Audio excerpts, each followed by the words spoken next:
Good morning, student. Our next topic is size of India. The land mass of India has an area of 3.28 million square kilometer. यानी India का जो total land mass का area है वो 3.28 million square kilometre है. India's total area account for about 2.4% of the total geographical area of the world. और हमारा India का जो टोटल एरिया है वो पूरे वर्ल्ड के टोटल ज्योग्राफिकल एरिया का 2.4% कवर करता है. From figure 1.2, it is clear that India is the seventh largest country of the world.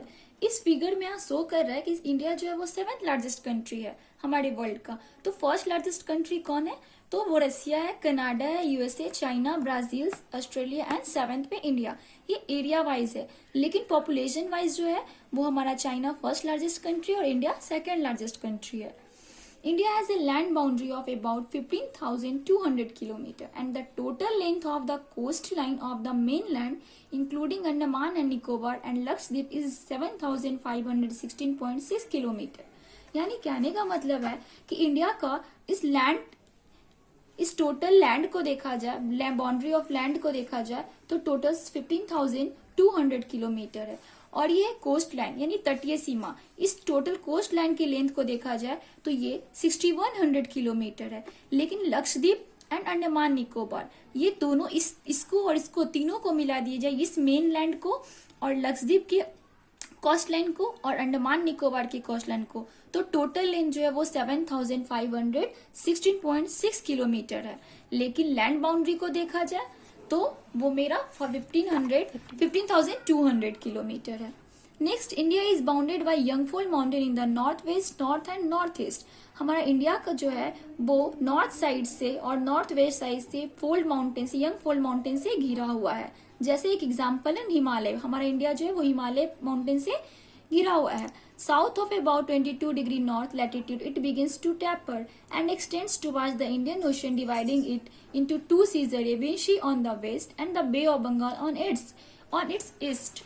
यानी कहने का मतलब हमारा इंडिया जो है वो जैसे ही साउथ की साइड है वो टैपर होते जा रहा है, चौड़ा होते जा रहा है. और जैसे जैसे वो नीचे बढ़ते जा रहा है, 20 डिग्री है और 22 डिग्री लैटिट्यूड से नीचे जाते जाते ये क्या हो रहा है, नैरो होते जा रहा है.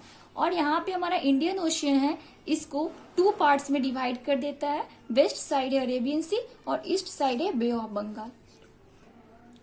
Look at figure 1.3 and note that the latitudinal and longitudinal extent of the mainland is about 30 degree. Despite this fact, the east-west extent appears to be smaller than the north-south extent.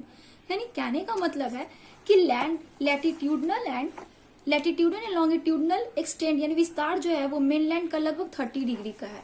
यानी यहाँ से 68 degree 7 minute से 97 degree 25 minutes का difference देखा जाए तो 30 degree है. और 37 डिग्री 6 मिनट से 8 डिग्री 4 मिनट का जब विस्तार देखा जाए तो ये भी लगभग 30 डिग्री है. लेकिन दोनों 30 डिग्री के डिफरेंस होने के बावजूद ईस्ट से वेस्ट का जो लेंथ है वो 2,933 किलोमीटर है और नॉर्थ से साउथ का जो डिस्टेंस है वो 3,214 किलोमीटर है. यानी ये लाइन ये कह रहा है कि लैटिट्यूडनल और लॉन्गिट्यूडनल डिफरेंस सेम होने के बावजूद भी ईस्ट से वेस्ट का डिस्टेंस जो है वो नॉर्थ साउथ से कम है. नाउ अब एक एग्जाम में क्वेश्चन पूछा जाएगा कि total distance west to east कितना है इंडिया का, तो वो 2,933 किलोमीटर है.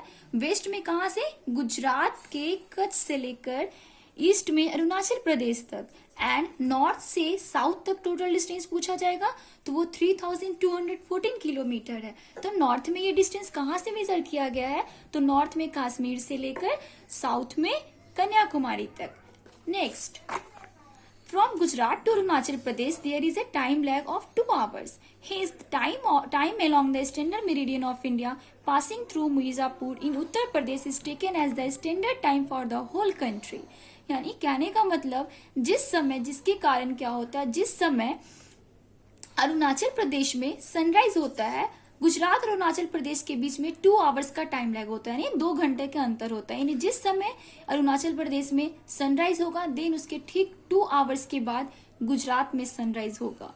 क्योंकि hence time along the standard meridian of India 82 degree 30 minute east passing through Mirzapur in Uttar Pradesh is taken as standard time for the whole country.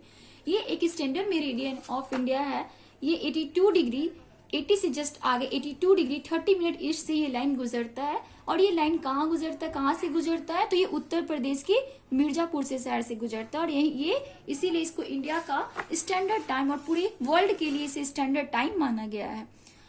अब next पढ़ना है कि क्या लैटिट्यूडनल और लॉन्गिट्यूडनल का इफेक्ट हमारे टाइम पे कुछ पड़ता है। तो हाँ, लैटिट्यूडनल और लॉन्गिट्यूडनल का इफेक्ट हमारे टाइम पे ही नहीं बल्कि हमारे डे पे, दिन पे, टेम्परेचर पे, वहां के क्लाइमेट पे पड़ता है। Next, effect of latitudinal and longitudinal. क्या लैटिट्यूडनल लाइन का और लॉन्गिट्यूडनल लाइन का इफेक्ट पड़ता है? हाँ, तो पड़ता है हमारे टेम्परेचर, सीजन और टाइम पे। हाँ, हम लोग देखते हैं कैसे। ये हमारा अर्थ है और ये बीच में मेरा 0 डिग्री इक्वेटर है और यह हमारा सन है। सन का रे इक्वेटर पे बिल्कुल सीधा पड़ता है और जैसे जैसे हम लोग इक्वेटर से दूर जाएंगे वैसे वैसे सन का रे जो है वो तिरछा होते जाएगा और वहां सन का रे अच्छे से नहीं पहुंच पाएगा। और इसी तरह अगर हम लोग साउथ के साइड, इक्वेटर के साउथ की तरफ बढ़ते जाएंगे वैसे वैसे भी सन का रे अच्छे से नहीं पहुंच पाने के कारण ये जोन और ये जोन फ्रिजिड जोन के नाम से जाना जाता है। और ये नॉर्थ पोल के साइड, क्योंकि नॉर्थ साइड है इसलिए नॉर्थ पोल, और ये साउथ पोल है। तो और हमारे ये सनरेज जो है वो 0 डिग्री इक्वेटर के साथ साथ इक्वेटर के रीजन में जो भी कंट्री आते हैं, इस रीजन में जो भी कंट्री आते हैं वहां बहुत अधिक गर्मी पड़ती है। तो क्या हमारे इंडिया का क्लाइमेट कैसा है हम लोग देखते हैं। तो हमारे इंडिया का जो है वो 0 डिग्री से जस्ट ऊपर 8 डिग्री 4 मिनट नॉर्थ से स्टार्ट हो गया है और ये 37 डिग्री 6 मिनट नॉर्थ तक फैला हुआ है।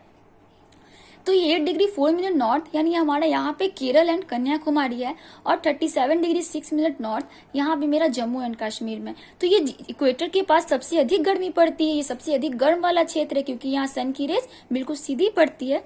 तो केरल और कन्याकुमारी जो है यहाँ बहुत अधिक गर्मी पड़ती है और जैसे जैसे हम लोग ऊपर जाते हैं तो वो सन का रेस जो है तिरछा पड़ने के कारण या जम्मू और कश्मीर वाला क्षेत्र जो है वो सबसे अधिक ठंड होता है।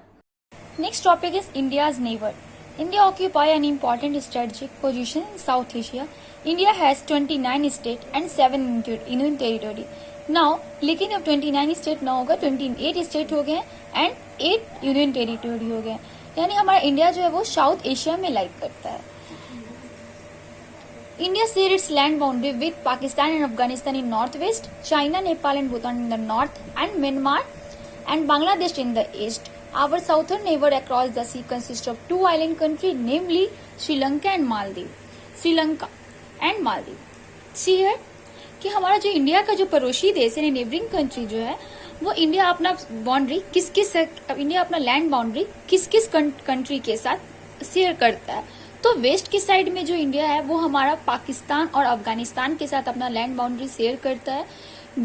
नॉर्थ के साइड पूछा जाए तो नॉर्थ के साइड वो चाइना के साथ, नेपाल के साथ और भूटान के साथ अपना लैंड बाउंड्री शेयर करता है। ईस्ट में पूछा जाएगा कि इंडिया किसके साथ अपना लैंड बाउंड्री शेयर करता है तो वो बांग्लादेश एंड म्यांमार के साथ करता है। और इंडिया जो है वो साउथ की साइड भी अपना लैंड बाउंड्री शेयर करता है, वो 2 आइलैंड के साथ। उस आइलैंड का नाम है मालदीव एंड श्रीलंका। ये भी हमारे नेबरिंग कंट्री ही है। यानी टोटल नेबरिंग कंट्री अगर लैंड वाइज देखा जाए तो वो टोटल 7 है। Pakistan, Afghanistan 2, China 3, Nepal 4, 5, Bhutan 6, Bangladesh and Myanmar 7। लेकिन अगर आइलैंड भी जोड़ दिया जाए, आइलैंड इंक्लूड किया जाए तो Lakshadweep, Maldives and Sri Lanka. Next, Sri Lanka is separated from India by a narrow channel of sea formed by the Pakistan and the Gulf of Mannar, while Maldives Island are situated to the south of the Lakshadweep Island. यानी कहने का मतलब हमारा श्रीलंका जो है वो India से separate हो गया है क्योंकि यहाँ एक 2 चैनल है। एक चैनल का नाम है, एक बहुत पतला नैरो चैनल है जो पाक स्टेट है और एक गल्फ ऑफ मन्नार यहाँ पे है, जिसके कारण इंडिया जो है वो श्रीलंका जो है वो इंडिया से अलग हो गया है।